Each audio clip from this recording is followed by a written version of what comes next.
Good morning. Today we are going to discuss Commonwealth Literature, a poem from Commonwealth Literature, Fire at Murdering Height. Fire at Murdering Height, written by Judith Wright. Dear students, as you well aware, the definition of literature, and as you well aware the genre poetry, I need not to tell you again. See, literature is a vast, it is an umbrella term. We cannot arrest literature, a definition of literature,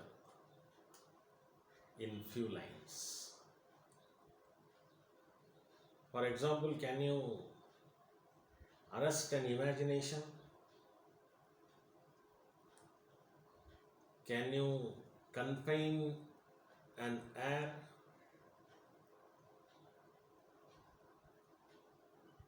It is impossible, no? Likewise, we cannot give a compact definition for literature. See, literature has no limits. Even sky is not the limit for literature. A literary personality can discuss anything under the sun and beyond that. As the imagination has no limits, literature too has no limits. Beyond that, so in this, in associated with this, we discuss Commonwealth literature. Commonwealth means common well-being. Commonwealth means common well-being. Commonwealth literature deals with the literary works, the territories, the literature of territories once they were part of the British Empire. It is an academic label, and the characteristics of Commonwealth literature is still debatable. And we call by so many names: Commonwealth literature, post-colonial literature, new literature, world writing in English. So these are all the terms describe Commonwealth literature. Actually, Commonwealth member countries cover 6 continents. That is 19 in Africa, 8 in Asia, 2 with America, 12 with Caribbean, 3 in Europe, and 10 in South Pacific. The original grouping started in 1931 and comprised Australia, Canada, South Africa, and New Zealand. This is the brief outline of Commonwealth literature. Now we discuss a poem written by Australian writer Judith Wright, Fire at Murdering Height. Fire at Murdering Height. And before that, you must well aware what are the dominant themes of Commonwealth literature. Anti-imperialism, diaspora, discourse, subaltern, hegemony, and subjectivity. These are all the dominant theme of Commonwealth literature. See, there is one thing is common. If you go through that is the Commonwealth literature and the works, whether it is poetry or that is fiction, you may come across that is these themes in the works. Judith Wright was born on 31st May 1915 in Armidale, New South Wales in Australia. Outstanding poet of international stature. She is also a biographer, critic, and a short story writer. She also involved in the preservation of wildlife, and she was also holding the post of President of the Wildlife Preservation Society of Australia. See, in this poem, Fire at Murdering Head, see, after the colonialism, under the influence of colonialism, many things took place.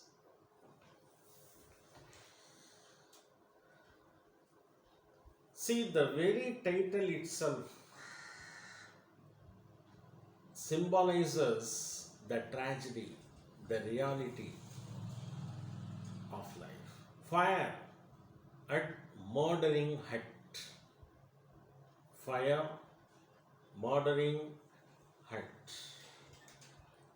See, look at these terms. The very visual images of these things apparently comes to our mind.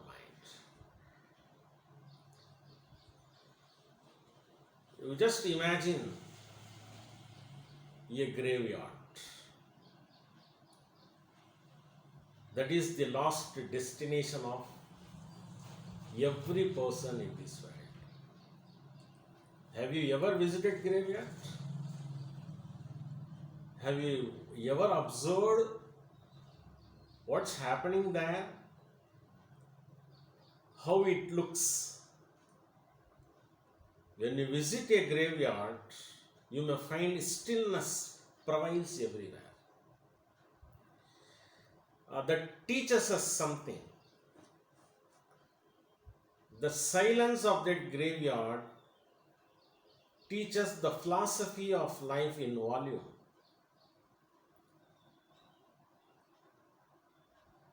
You can come to know the realities of life. How person's life ends.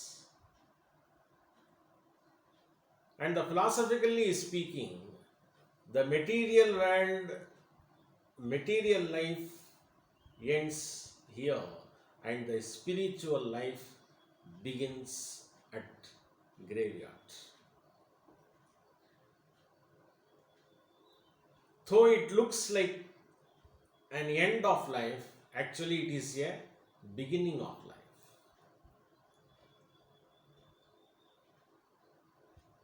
Wherever you live,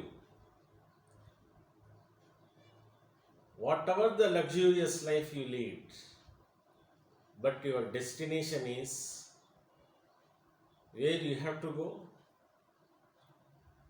Finally, you have to sleep under a sand. That is everyone's final destination. Here, the poem is divided into 3 sections: the grave, the fire, the stone. The first section is the grave, and the second section is the fire, and the third section is the stone. Actually,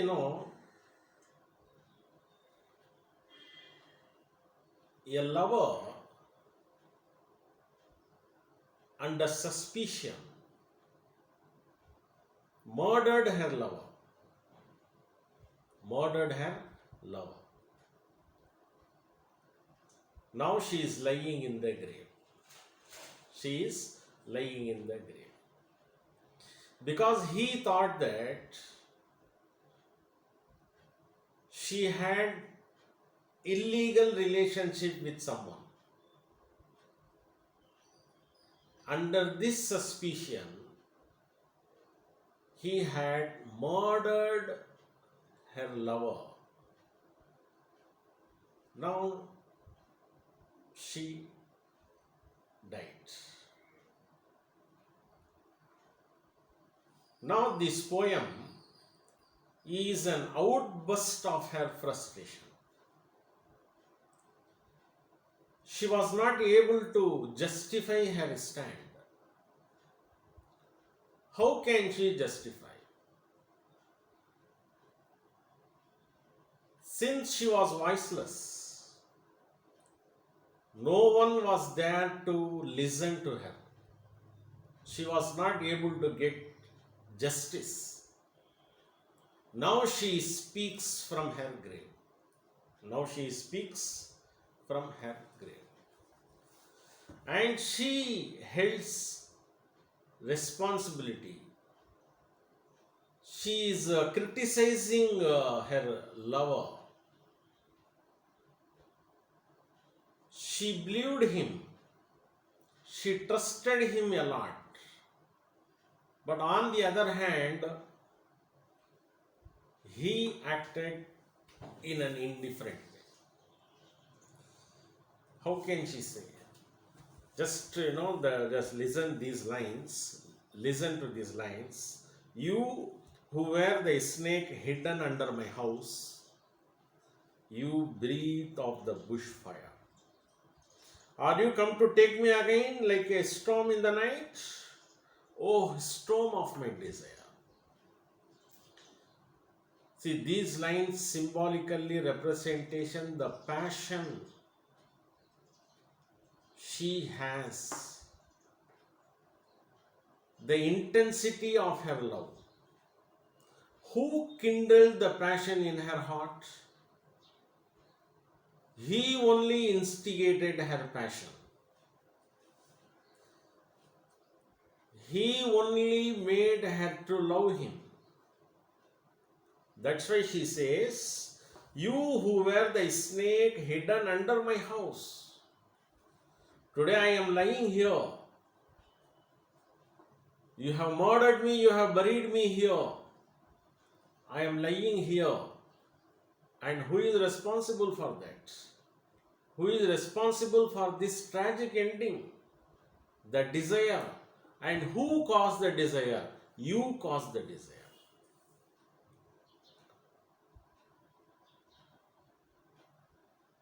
And she wanted to come back. She wanted to come back and proved her innocence. And she wanted to prove her innocence. See how she begs. Lay down your fire beside my frost again, against my stone your blade.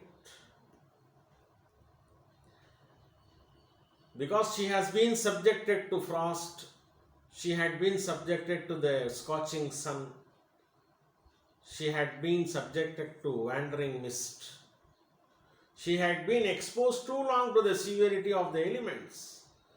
Both the drought and rain have scourged her spirit in some strange manner. Under those climatic changes, even the weather was torturing her. Even the weather was torturing her. So she would like her lover to dig with the blade of his heart into the grave and awaken her. Woke me up. Disturb my sleep. I want to come back. I want to put forward some arguments before you. You only buried me. Now you have to take me out. Dig with blade of your heart into the grave and wake me. And this time you will find me lying alone. See the pain. You can feel the pain in this line. What she says? You had doubt. You had doubted me. You thought that I am sharing my bed with someone. But actually that was not the case. That was your doubt. Now come and see, I am lying here. You just wake me up. Now you can find I am lying alone. You cannot find anyone here. No one is there to weep over me. No, I am sleeping alone.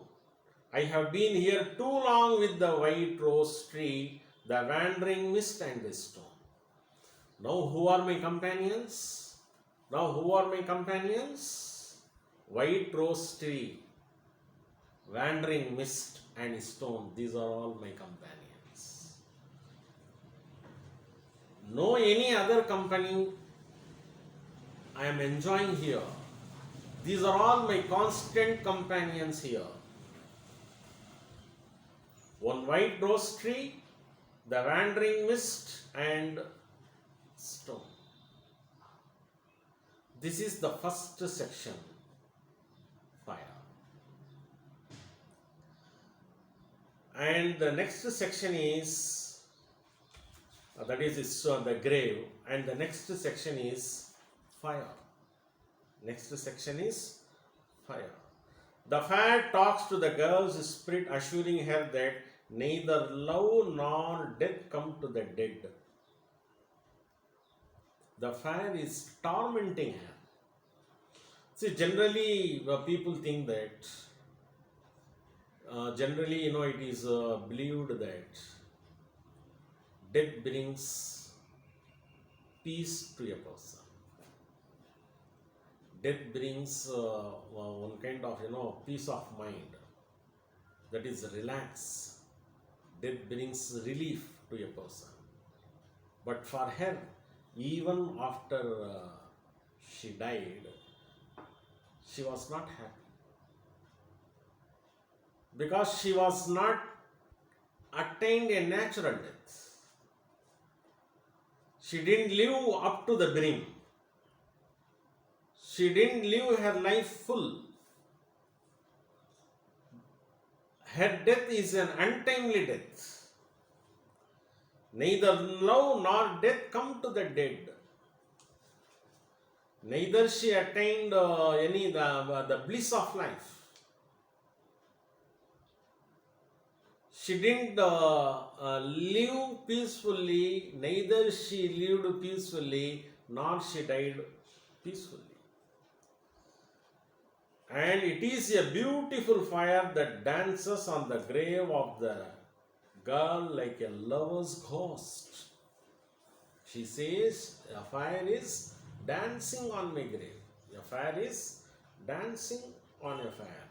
And see the symbolical representation, very beautiful symbolical representation.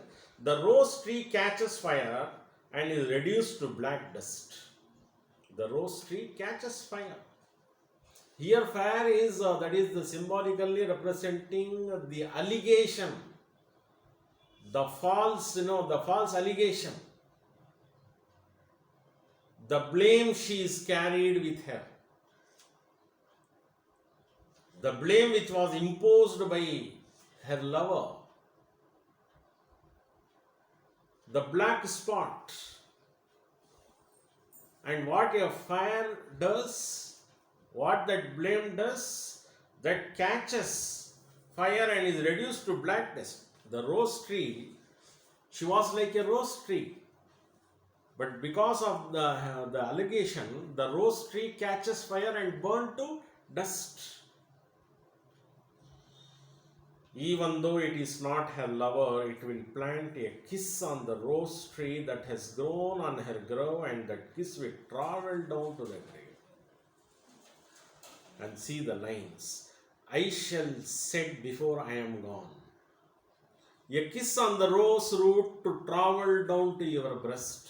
The last message of love, the fire's black stain. To wear like a badge over your white breastbone. This was the blame she carries. Now, the another one thing is that the section fire says that actually what the fire does, the fire destroys. The fire destroys. The fire destroys everything. It reduces to ashes. It reduces to ashes. Now she claims that now your blame has purified my soul. Now your blame in the form of fire purified my soul. Now it burnt me, it reduced to me ashes. I have suffered all the torture, and the fire purified me. The influence of this elemental force on the spirit of the murdered girl enhance purifying and enlightening. Now the last section of this poem is the denouement of this spiritual drama.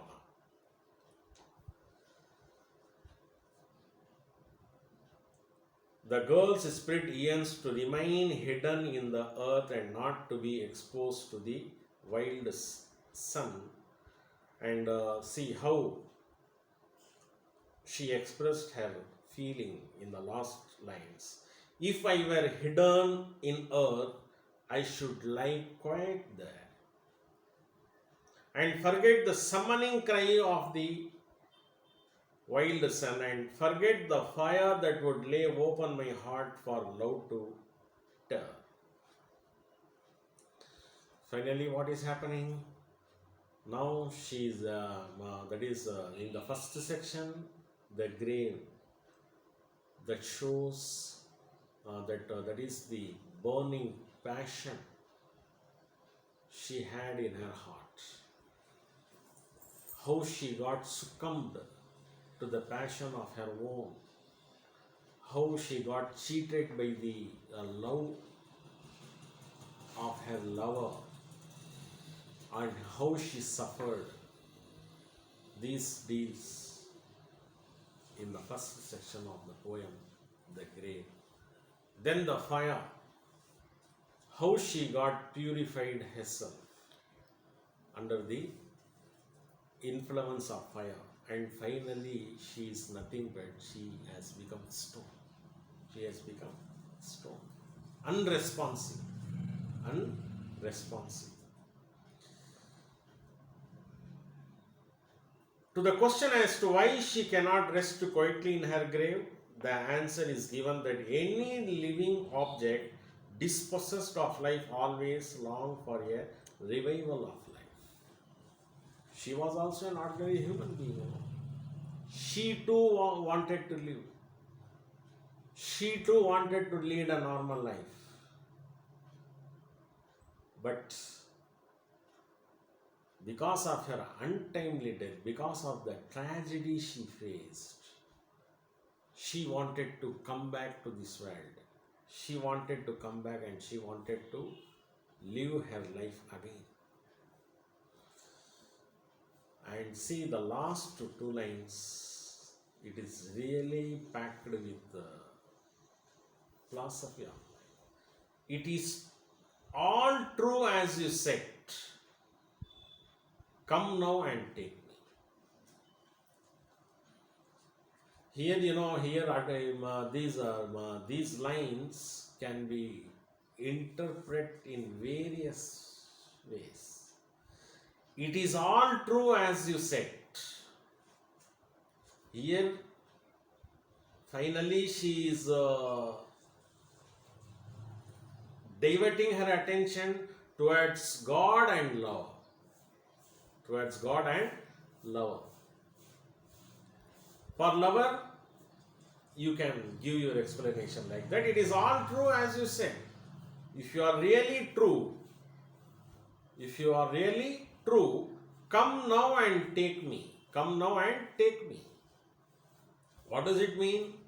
See how pure I am. I have suffered, I have underwent all the agonies and turmoils. Now, are you ready to take me again?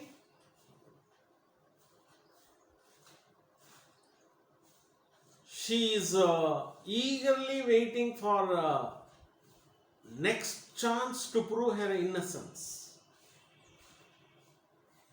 She is seeking forgiveness. She is seeking apology. This is one point. And another point is she is addressing God. If the second life is guaranteed, if revival, resurrection is guaranteed, oh my God, come now and take me, so that I can prove my innocence, so that I can prove how honest I am, so that I can wipe out my blame, so that I can, erase out the allegation what I had on me. So these are all the different, interpretation you can give to these lines. It is all true as you said, come now and take me. Actually, you can read this poem as a metaphysical love between God and the human soul. Man's soul yearns for a merger with God, but the impediments to such a union are too many and complicated. The drought and the rain of human existence compel the soul to declare, it is all true as you said, come now and take me. Actually, death is a solace for human being. A pious man never have a fear of death. See, actually, death brings a new life. Death brings a new life.